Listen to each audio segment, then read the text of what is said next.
नमस्कार दोस्तों, Manish education club में आपका स्वागत है। दोस्तों, आज के इस वीडियो में हम लोग देखेंगे इंटरमीडिएट का हिंदी चैप्टर 1 जिसका नाम है बातचीत। नाम क्या है? बातचीत।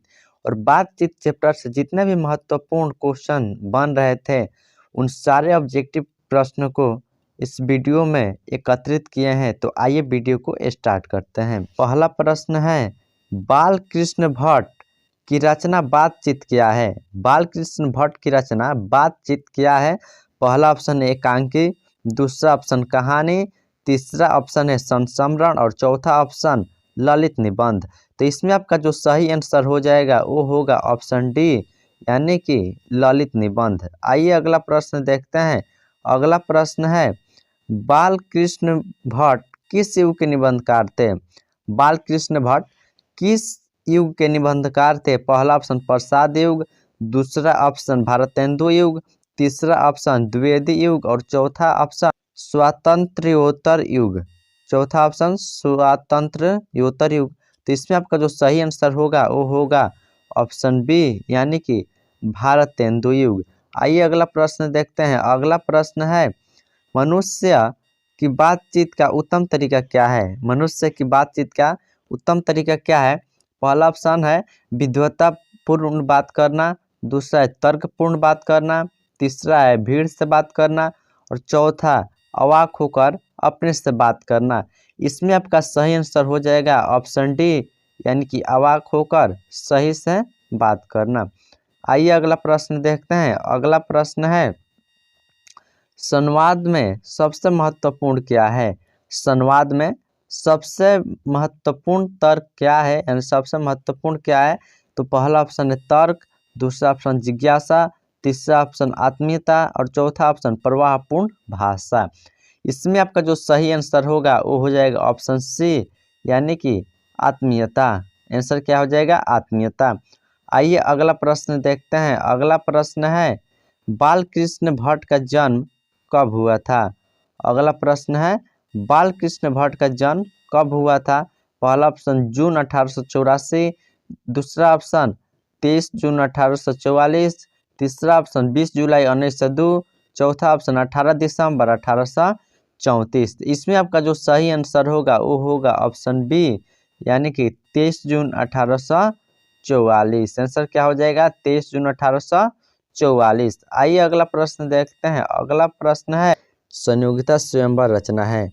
संयोगिता स्वयंवर रचना है। पहला ऑप्शन है अल कृष्ण भट्ट की, दूसरा ऑप्शन प्रताप नारायण मिश्र की, तीसरा ऑप्शन श्रीनिवास दास की और चौथा ऑप्शन मैथिली शरण गुप्त की। इसमें आपका सही आंसर हो जाएगा ऑप्शन सी, यानी कि श्रीनिवास दास की। इसमें आंसर क्या हो जाएगा? श्रीनिवास दास की। आइए अगला प्रश्न देखते हैं। अगला प्रश्न है, कौन सी रचना बाल कृष्ण भट्ट की नहीं है?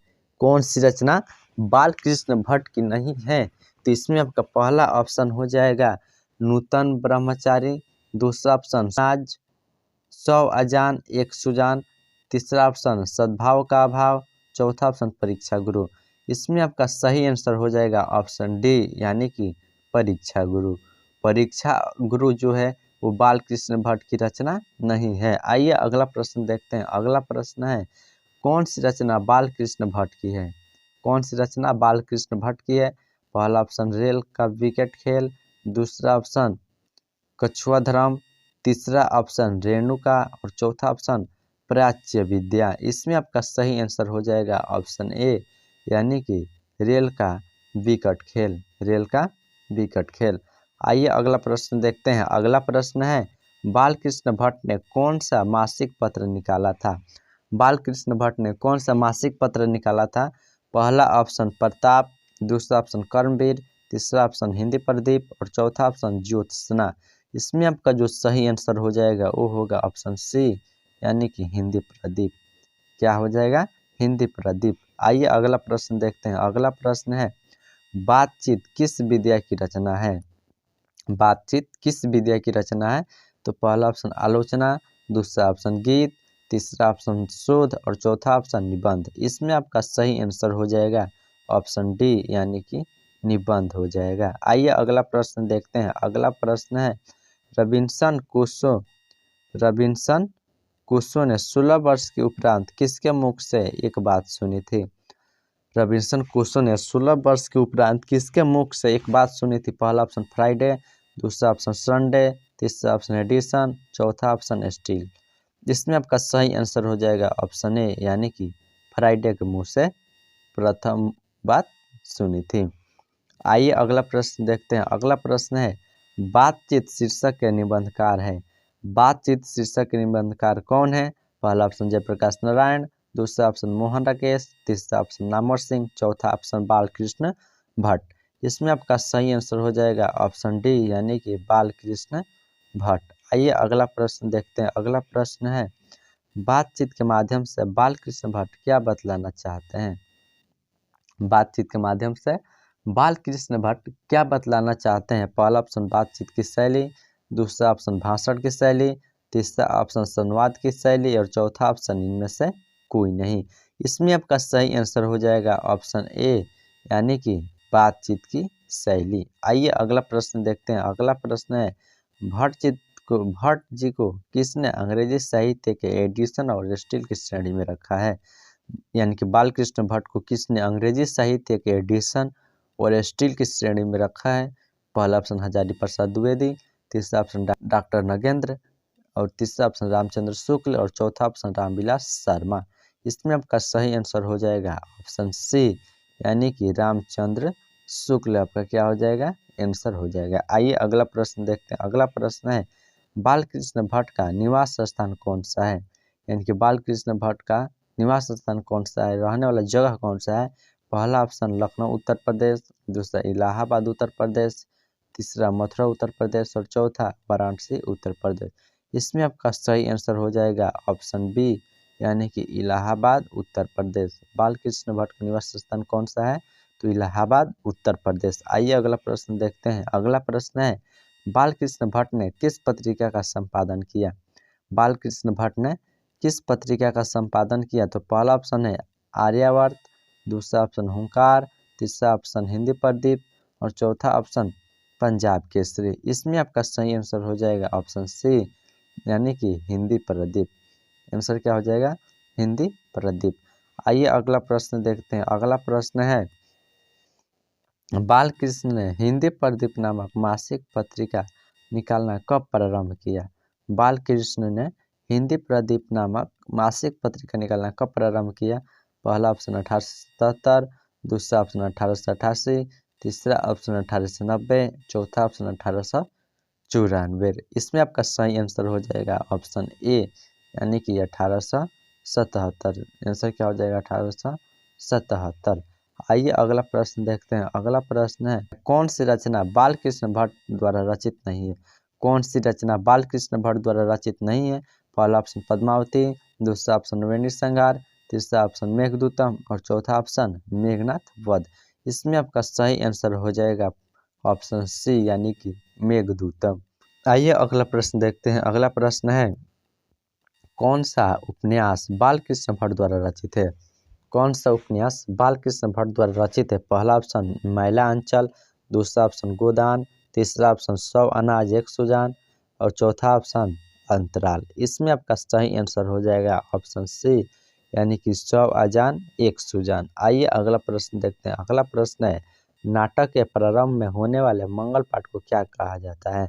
नाटक के प्रारंभ यानी कि नाटक शुरू होने से पहले जो मंगलम पाठ होता है उसे क्या कहा जाता है? तो पहला ऑप्शन है भजन, दूसरा ऑप्शन नांदी पाठ, तीसरा ऑप्शन मंगलाचरण और चौथा ऑप्शन आरती। इसमें आपका सही आंसर हो जाएगा ऑप्शन बी, यानी कि नांदी पाठ। आइए अगला प्रश्न देखते हैं। अगला प्रश्न है रॉबिन्सन क्रूसो को कब तक मनुष्य का मुख देखने को नहीं मिला? रॉबिन्सन क्रूसो को कब तक मनुष्य का मुंह देखने को नहीं मिला? पहला ऑप्शन 10 वर्ष, दूसरा ऑप्शन 12 वर्ष, तीसरा ऑप्शन 16 वर्ष और चौथा ऑप्शन 18 वर्ष। इसमें आपका सही आंसर हो जाएगा ऑप्शन सी, यानी कि 16 वर्ष तक। आइए अगला प्रश्न देखते हैं। अगला प्रश्न है बोलने से मनुष्य के रूप का साक्षात्कार होता है, यह किसने कहा? बोलने से मनुष्य का साक्षात्कार होता है, यानी कि मनुष्य कैसा है, किस स्वभाव का है, बोलने से ही पता लगता है। ये किसने कहा था? पहला ऑप्शन है एडिसन, दूसरा ऑप्शन बेन जॉनसन, तीसरा ऑप्शन स्पेंसर, चौथा ऑप्शन मिल्टन। इसमें आपका सही आंसर हो जाएगा ऑप्शन बी यानी कि बेन जॉनसन। आइए अगला प्रश्न देखते हैं। अगला प्रश्न है असल बातचीत सिर्फ दो व्यक्तियों में हो सकती है, यह किसका मत है? यानी कि असल बातचीत सिर्फ दो व्यक्तियों के बीच हो सकती है, यह किसका मत है? यानी कि इसमें पहला ऑप्शन एडिसन, दूसरा ऑप्शन बेन जॉनसन, तीसरा ऑप्शन मिल्टन और चौथा ऑप्शन स्पेंसर। इसमें आपका सही आंसर हो जाएगा ऑप्शन ए यानी कि एडिसन। आइए अगला प्रश्न देखते हैं। अगला प्रश्न है एडिसन के अनुसार असल बातचीत कितने लोगों के बीच हो सकती है? एडिसन के अनुसार बातचीत यानी कि असल बातचीत कितने लोगों के बीच हो सकती है? पहला ऑप्शन 2, दूसरा ऑप्शन 3, तीसरा ऑप्शन 4 और चौथा ऑप्शन 5। इसमें आपका सही आंसर हो जाएगा ऑप्शन ए यानी कि 2 लोगों के बीच में। आइए अगला प्रश्न देखते हैं। अगला प्रश्न है बातचीत से मन किस प्रकार हो जाता है? यानी कि बातचीत करने से मन किस प्रकार हो जाता है? पहला ऑप्शन क्रोधपूर्ण, दूसरा ऑप्शन भारी और बोझिल, तीसरा ऑप्शन हल्का और स्वच्छ और चौथा ऑप्शन इनमें से कोई नहीं। इसमें आपका सही आंसर हो जाएगा ऑप्शन सी यानी कि हल्का और स्वच्छ हो जाता है। आइए अगला प्रश्न देखते हैं। अगला प्रश्न है किसके होने ना होने से सृष्टि गूंगी प्रतीत होती है? किसके ना होने से सृष्टि गूंगी प्रतीत होती है? पहला ऑप्शन श्रवण शक्ति, दूसरा ऑप्शन वाक शक्ति, तीसरा ऑप्शन दिव्य शक्ति और चौथा ऑप्शन स्मरण शक्ति। इसमें आपका सही आंसर हो जाएगा ऑप्शन बी यानी कि वाक शक्ति। यानी कि हम लोगों के पास अगर वाक शक्ति नहीं होती तो हम लोग कैसे प्रतीत होते? यानी कि पूरे सृष्टि गूंगी प्रतीत होती। आइए अगला प्रश्न देखते हैं। अगला प्रश्न है आर्ट ऑफ कन्वर्सेशन कहाँ के लोगों में सर्वाधिक प्रचलित है? यानी कि आर्ट ऑफ कन्वर्सेशन का मतलब हो गया बोलने की कला। ये सबसे ज़्यादा कहाँ प्रचलित है? पहला ऑप्शन अफ्रीका, दूसरा ऑप्शन भारत, तीसरा ऑप्शन यूरोप और चौथा ऑप्शन कनाडा। इसमें आपका सही आंसर हो जाएगा ऑप्शन सी यानी कि यूरोप में। आइए अगला प्रश्न देखते हैं। अगला प्रश्न है बालकृष्ण भट्ट किस काल के रचनाकार हैं? बालकृष्ण भट्ट किस काल के रचनाकार हैं? पहला ऑप्शन आदिकाल, दूसरा ऑप्शन भक्ति काल, तीसरा ऑप्शन रीतिकाल और चौथा ऑप्शन आधुनिक काल। इसमें आपका सही आंसर हो जाएगा ऑप्शन डी यानी कि आधुनिक काल। तो दोस्तों आज की वीडियो में बस इतना ही। मिलते हैं अगले वीडियो में, तब तक के लिए धन्यवाद।